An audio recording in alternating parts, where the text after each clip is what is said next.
Hey guys, my name's Brandon. I'm here with Megan and Madison. We are at Stone Valley Recovery. They have been gracious enough to allow us to use their facilities, and we're doing this week's weekly reflections. I had dropped out. We might next ask ourselves what we mean when we say that we have harmed other people. What kinds of harm do people do one another anyway? To define the word harm in a practical way, we might call it the result of instincts in collision which cause physical, mental, emotional, or spiritual damage to people. That's from 12 Steps and 12 Traditions, page 80. I had been to 8-step meetings, always thinking I really hadn't harmed many people, mostly myself. But the time came when I wrote my list out, and it was not as short as I thought it would be. I either liked you, disliked you, or needed something from you. It was that simple. People hadn't done what I wanted them to do, and intimate relationships were out of hands because of my partner's unreasonable demands. Were these, quote, sins of omission? Because of my drinking, I had dropped out, never sending cards, returning calls, being there for people, or taking part in their lives. What a grace it had been to look at these relationships, to make my inventories in quiet, alone with the God of my understanding, and to go forth daily with a willingness to be honest and forthright in my relationships. Yikes. This has been a prevalent theme for us, it seems. This month. Yeah. This month, yeah. I liked how they mentioned in that reading, and they said that they had dropped out, basically dropped out of life while drinking. And those couple of sentences that entailed not returning phone calls, not showing up, not checking the mail, not returning phone calls, not being where I should be.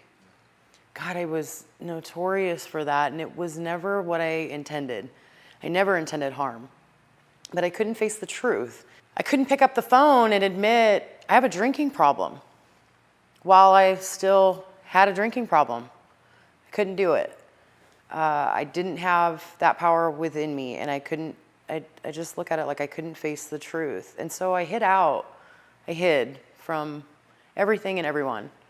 And the one last thing I couldn't hide from, for me, was me. That kind of just hit me because I thought back of how sad it really was when I had my phone right here and it's my mom, or it's my boss, or it's my family. It's somebody who cares about me right there, that close. And I just couldn't do it. I just couldn't do it at that moment. I didn't know what to say. I didn't know how to ask for help. I didn't have the words, and I didn't have the courage back then. There was not enough liquid courage in the world to admit that I had a problem that severe. I didn't have the words for that.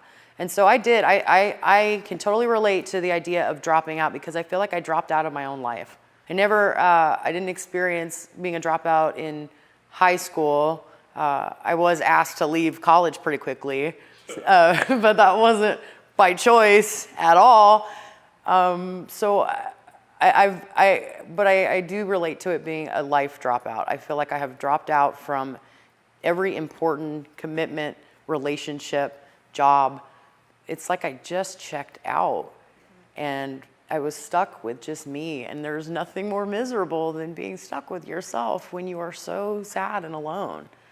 And they touched on towards the end there, the idea of after you've experienced moments like that and you come to this program and you start to make amends and you start to reach out and you suddenly start to show up where you couldn't before. And I've experienced that firsthand. I find myself answering the phone every time without even thinking about it anymore. Because I want those very same people to know that I'm here today and I'm present today and I'm alive today. And I don't want to put worry out there. And I don't want to harm people anymore. And I think before the overriding fear, that took over my desire to not want to harm them. Yeah.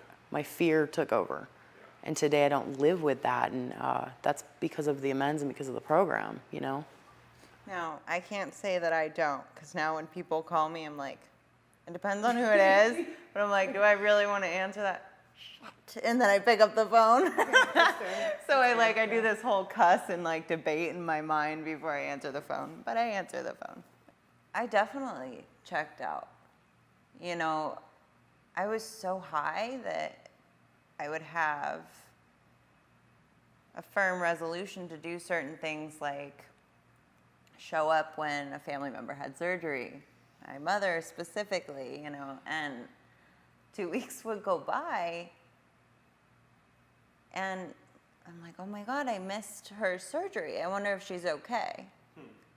Are you kidding me? And I don't mean to laugh, I don't, like, oh my God, you know, and that would just reinforce the obsessive mind and my need to use, because I felt like I was morally bankrupt and that I was a terrible person, you know?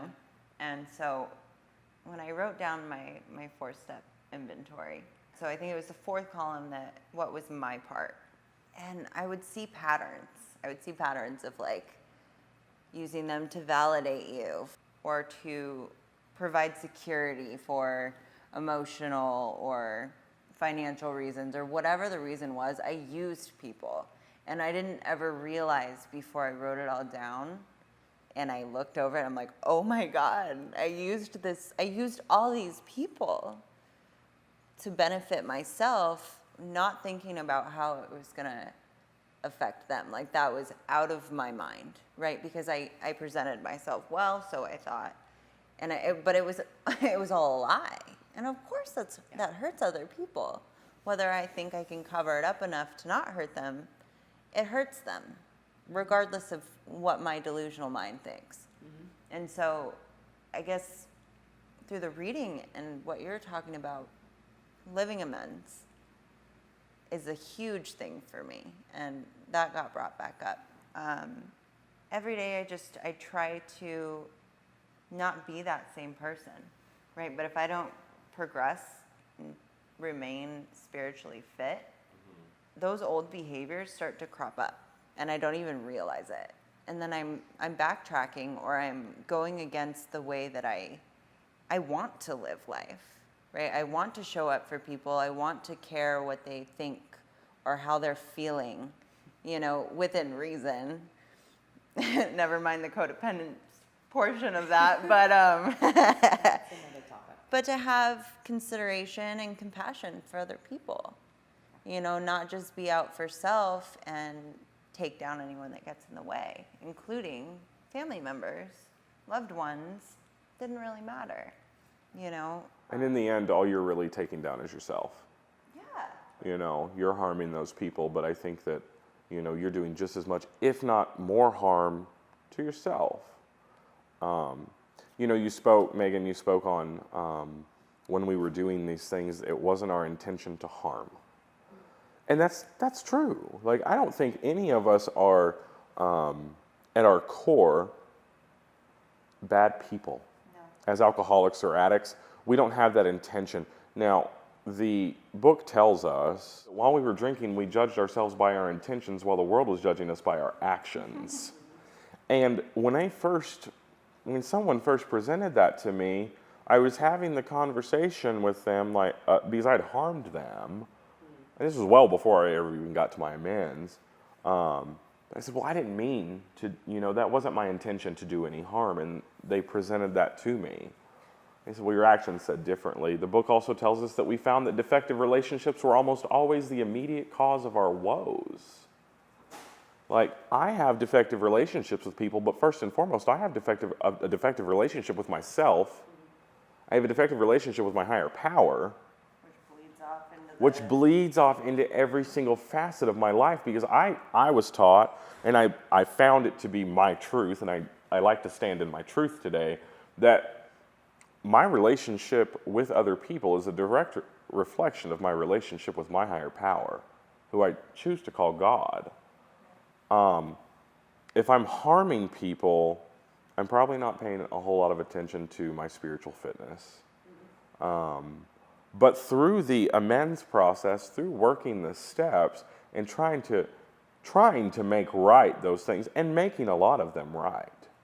I found this new freedom. I don't have to live with shame, guilt, and remorse and just repeating that vicious cycle. I don't have to do that anymore. But you spoke on if you're not keeping in spiritual fitness, you will slip back into those old behaviors. I was having a conversation last night with someone about behaviors, and I don't think and I could be totally wrong, and I'm not going to say this as a matter of fact, but I don't think that me acting out in certain behaviors, they're not going to make me relapse. No. My ego at this point in time will not allow me to relapse, but I'll be miserable. Yeah. If I continue to act out in certain behaviors and not make things right, I'll be miserable. I may want to kill myself. I won't relapse because my ego just won't let me do that. But I'll be absolutely miserable. And what is worse than a miserable dry alcoholic? Nothing. Oh my gosh. I would much prefer to encounter someone who is drunk in active addiction than a dry alcoholic who's not working a program. I would much prefer to encounter those people and deal with them. So today for me, what I have to do is completely work this program as outlined in the Big Book of Alcoholics Anonymous, do the amends the way that they've been told me to, and every other thing that goes along with maintaining my spiritual fitness. Right. I want to thank Madison and Megan for being with us. Thank you guys for tuning in. If you've heard something that you liked today or that has struck a chord with you, feel free to go to detox-to-rehab.com. There's an array of resources there. There's also an addiction hotline. We have specialists that are waiting right now to answer the phone. And you can always join us next week for more fun stuff.